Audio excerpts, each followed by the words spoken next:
Guys எல்லோரும் எப்படி இருக்கீங்க? ஐ ஹோப் எல்லோரும் நல்லா இருக்கீங்க நம்புகிறேன். இன்றைக்கி நம்ம TFFோட பார்ட் 4 தான் பார்க்க போகிறோம். உங்களுக்கு நம்ம வீடியோ பிடிச்சிருந்தா மறக்காமல் ஏஞ்சல் ஃபிஷ் சப்ஸ்கிரைப் பண்ணிவிட்டு இந்த வீடியோக்கு ஒரு லைக் அண்ட் கமெண்ட் பண்ணிடுங்க காய்ஸ். நான் பவித்ரா அவங்க கமெண்ட்டை பார்த்தேன். சைக்கோ ஹஸ்பண்ட் சீசன் 2 போட சொல்லியிருந்தீங்க. நான் ட்ரை பண்ணுறேன்டா. சின்ன இன்ஃபர்மேஷன், சாரி இவ்வளோ நாள் ஆகிடுச்சு நான் வீடியோ போடல. ஃபோன் இன்னுமே சரியாகலை. நான் ஆக்சுவலாக அம்மா ஃபோன் வாங்கி தான் போடுறேன். ஸோ ப்ளீஸ் கண்டினியூவாக அவங்க சப்போர்ட் கொடுங்க. தேங்க்யூ. ஓகேடா, இப்போ ஸ்ட்ரைட்டாக கதைக்குள்ளே போகலாம். உன்னை பார்க்க சீனியர் வந்திருக்காரு. பட் அவர் மேலே தப்பா இல்லை ஆப்போசிட்டில் வந்த கார் மேலே தப்பான்னு தெரியல. 2 காரும் இடிச்சு பயங்கரமான ஆக்சிடெண்ட் ஆகிடுச்சு. அதில் எதிர வந்தவருக்கும் ஆக்சிடெண்ட் ஆகி தலையில் அடிபட்டுச்சு. நம்ம சீனியர் அவருக்கு என்னாச்சு? அவர் நல்லா இருக்கார்ல? சாரி வயான், அந்த இன்சிடெண்ட்டில் நம்ம சீனியர் இறந்துட்டார். சுனி விளையாடாத. நம்ம சீனியர் என்கிட்ட பேசிட்டு என்னை பார்க்க வரேன்னு சொன்னார். என்ன இப்போ இறந்துட்டாருன்ற? விளையாடாத சோனி. வயான், ரியாலிட்டிக்கு வா. அவர் இறந்து என்னையோட சேர்த்து 3 நாள் ஆகுது. சோனி ஏன் சோனி எனக்கு மட்டும் இப்படிலாம் நடக்குது? என்னோட லைஃப்பில் இதுக்கப்புறம் தான் சந்தோஷமான நிகழ்வுகள் நடக்க போகுதுன்னு நினச்சேன். சீனியர் வந்ததுக்கப்புறம் என் லைஃபே மாறிடுச்சு. அவரோட லைஃப் ஸ்டார்ட் பண்ணலான்னு எவ்வளோ கனவோடு இருந்தேன் தெரியுமா? இப்போ எல்லாமே போயிடுச்சு. இதுக்கப்புறம் என் லைஃப்பில் லவ், மேரேஜ் எதுவுமே கிடையாது சோனி. வயான், என்ன விளையாடுறியா? இந்த விஷயம் எதுவுமே உங்கள் அப்பா அம்மாவுக்கு தெரியாது. நீயே எல்லாத்தையும் எடுத்துக்காத. நீ வேற ஒருத்தவங்க லவ் பண்ணேன்னு சொன்னால் யார் உன்னை கல்யாணம் பண்ணிப்பா? விளையாடாத சோனி. இல்லை, நான் முடிவு பண்ணிட்டேன். என் லைஃப்பில் இனிமேல் மேரேஜ், லவ் எதுவுமே கிடையாது. இடம் இல்லை என்னோட மனசில். சீனியரை தவிர வேறு யாருக்கும் இடம் இல்லை. வயான், விடு வயான், எல்லாமே சரியாகும். இல்லை சோனி, என்னால் தான் சீனியருக்கு ஆக்சிடெண்ட் ஆச்சு. என்கிட்ட மட்டும் அவர் பேசிட்டு வரலனா இந்நேரம் உயிரோடு இருந்திருப்பார்ல. வயான், உன் மேலே ப்ளேம் பண்ணுறதுன்னு எடுத்து இதுதான் நடக்கணும்னா நீ என்ன பண்ணுவ? உன் மேலேயும் ஒன்றும் தப்பு கிடையாது சோனி. எனக்கு கொஞ்சம் ஸ்பேஸ் வேணும். என்னை தனியாக விடுறியா? சரி, ஆனால் ஏதாவது ஒன்றா நீ என்னை கூப்பிடு. சரி, நீ இங்கேருந்து போ. அதுக்கப்புறம் சோனி அங்கேருந்து போயிடுறாங்க. இப்படியே 2 month வயான் தனியாக தான் இருக்கிறாங்க. சோனி ஒரு நாள் வயானை பார்க்க வராங்க. வயான், இது 2 month ஆகுது. நம்ம கிராஜுவேஷனும் முடிஞ்சிடுச்சு. உங்கள் அப்பா அம்மா எனக்கு கால் பண்ணாங்க. ஆக்சுவலாக உனக்கு மேரேஜ் ஃபிக்ஸ் பண்ணுறாங்களாம். சோனி, எனக்கு விருப்பம் இல்லைன்னு சொல்லிடு. வயான், நீ என்ன பேசுகிற? நான் எப்படி இதெல்லாம் சொல்ல முடியும்? அதுவும் சீனியர் உன்னோட பாஸ்ட், அவ்வளோதான். அவரே நினச்சிக்கிட்டு உன் லைஃப் லாங் எப்படி இருப்ப? சோனி, புரிஞ்சுக்கோ. எனக்கு இந்த மேரேஜெலாம் வேணாம். நீ இது எல்லாத்தையுமே உங்கள் அப்பா அம்மா கிட்ட சொல்லு. அப்பா அம்மா கிட்டேயா? நான் எப்படி சொல்லுவேன்? நான் சீனியரோட போய் இவரை தான் கல்யாணம் பண்ணிக்க போகிறேன்னு சொல்லான்னு இருந்தேன். இப்போ நான் என்ன மூஞ்சி வச்சுட்டு எப்படி போவேன் சோனி?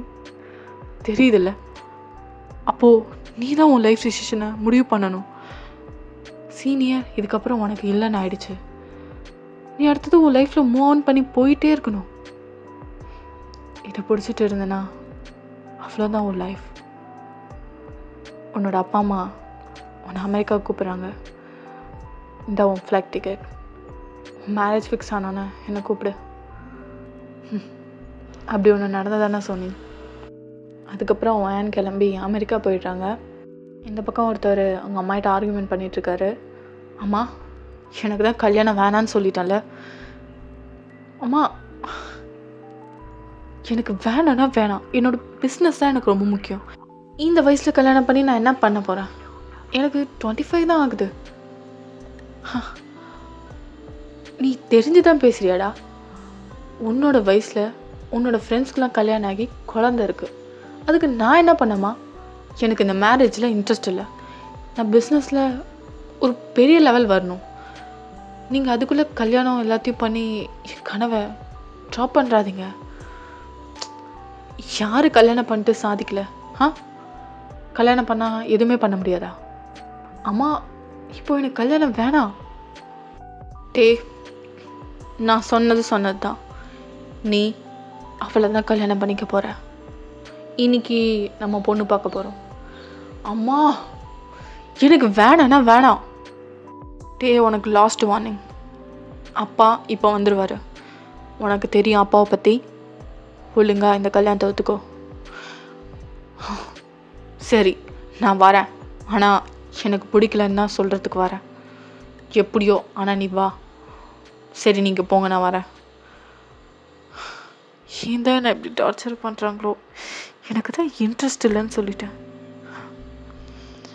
அவளை தவிர என் லைஃப்பில் வேறு யாருக்கும் இடம் இல்லை. இப்போ போய் ஃபேனான்னு மட்டும் சொல்லிட்டு வந்துட்டா போதும். Problem solve. அதுக்கப்புறம் டேவும் கிளம்பி போகிறாங்க. டேவோட அம்மா ஒயனோட அப்பாகிட்ட பேசுகிறாங்க. Mister Jian, nice to meet you. இது என்னோடய பையன் டே, கிம் டயாங். Oh, nice to meet you. இதோ இருங்க, நான் ஒயனை கூப்பிட்டுட்டு வரேன். ஒயான், இங்கே வாமா. இவர் தான் கிம் டயாங், உன்னை கல்யாணம் பண்ணிக்க போகிற பையன். ஒயான் டேவை திரும்பி கூட பார்க்கவே இல்லை. மிஸ்டர் ஜியான், ஒயன்கிட்ட நான் தனியாக பேசலாமா? ஓ ஷோர். அதுக்கப்புறம் ஒயனை கூப்பிட்டுட்டு போய் டே பேசுகிறாரு. உங்களுக்கு இந்த கல்யாணத்தில் விருப்பமா? ஆக்சுவலாக எனக்கு இந்த கல்யாணத்தில் விருப்பம் இல்லை. எதனாலும் தெரிஞ்சுக்கலாமா? அது உங்களுக்கு தேவையில்லாத ரீசன். ஒரு நிமிஷம். நீங்களே இந்த கல்யாணத்தில் இஷ்டம் இல்லைன்னு சொல்லிட்டா நல்லது. நான் எப்படி சொல்கிறது? நான் போய் சொன்னால் எங்கள் அப்பா அம்மா என்னை கொன்னுடுவாங்க. ஓ, உங்கள் அப்பா அம்மாவுக்கு பயந்த பிள்ளையா? அப்படிலாம் இல்லை, ஒரு மரியாதை, அவ்வளோதான். உங்களுக்கு இந்த கல்யாணத்தில் ஓகேவா? அதை நான் கீழே போய் தான் சொல்லுவேன். ஏன் இங்கே சொன்னால் என்ன? அது உங்களுக்கு தேவையில்லாது. நான் ஏன் ரீசன் சொல்லுன்னா, நீங்கள் இந்த கல்யாணத்தை நிறுத்திடுவீங்களா? சரி சொல்லுங்கள், யோசிக்கிறேன். ஆக்சுவலாக நான் ஒருத்தர் லவ் பண்ணேன். லவ் பண்ணிங்களா? இப்போ என்னாச்சு? ஆக்சுவலாக அவர் இறந்துட்டார். ஆனால் அவர் என்னால் மறக்க முடியல. இதுதான் ரீசன். இப்போது என்ன சொல்கிறீங்க? இந்த கல்யாணத்தை நிறுத்துறீங்களா? ஓகே அப்படின்னு சொல்லிட்டு அங்கேருந்து டே கிளம்பிடுறாரு. என்ன லூஸாக இருப்பானா? என்னன்னு போய் பார்ப்போன்னு சொல்லிட்டு வயனும் கீழே போகிறாங்க. என்னாச்சு? உங்கள் 2 பேருக்கும் ஓகேவா? டே, எனக்கு இந்த கல்யாணத்தில் ஓகே. வயனுக்கும் ரொம்ப பிடிச்சிருக்கா என்ன? வயன் அங்கேருந்து டேவை பயங்கரமாக மறைக்கிறாங்க. இதை கேட்டதும் இங்கே எல்லாருமே சந்தோஷப்பட்டு கல்யாணத்துக்கு எல்லாத்தையுமே ரெடி பண்ணுறாங்க. அவங்க மேரேஜ் டேவும் வருது. ஸ்டேஜில் வயனும் டேயும் ஹஸ்பண்ட் அண்ட் ஒய்ஃபாக சொல்கிறாங்க. ஆனால் வயான் திரும்பவுமே டே கிட்டே பேசுகிறாங்க. உங்களை கடைசி தடவை கேட்குறேன், தயவு செஞ்சு இந்த கல்யாணம் வேணான்னு சொல்லிடுங்களேன்.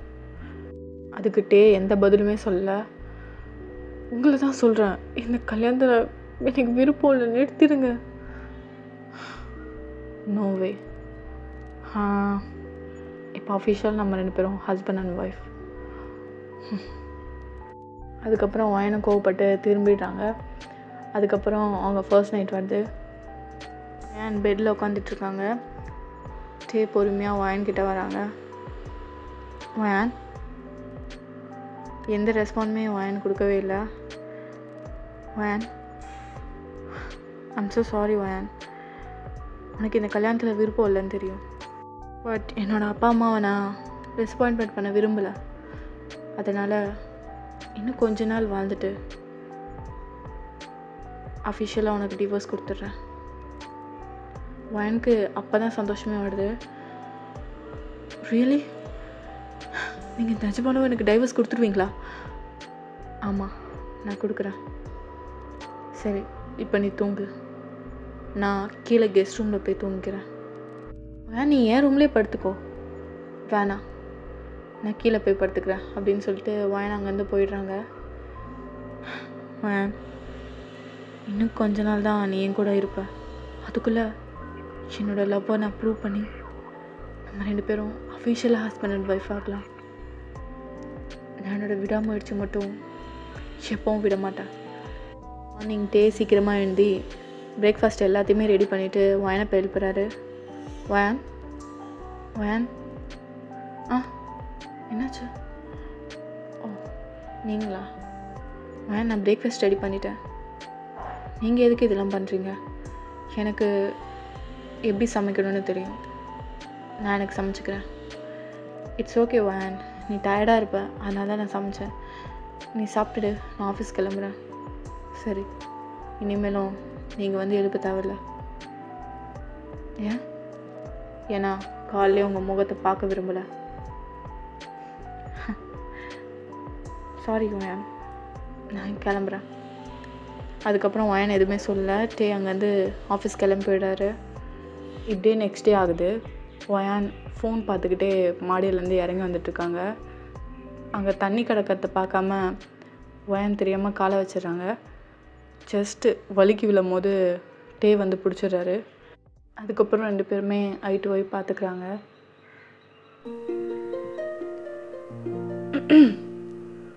போதும். ஆமாம், கரெக்ட் டைமுக்கு நீங்கள் எப்படி வந்தீங்க? நான் மாடிக்கு போய் ஃபோன் எடுக்கலான்னு வந்தேன். அப்போ தான் தண்ணி இருக்குதுன்னு சொல்லலான்னு வந்தேன்.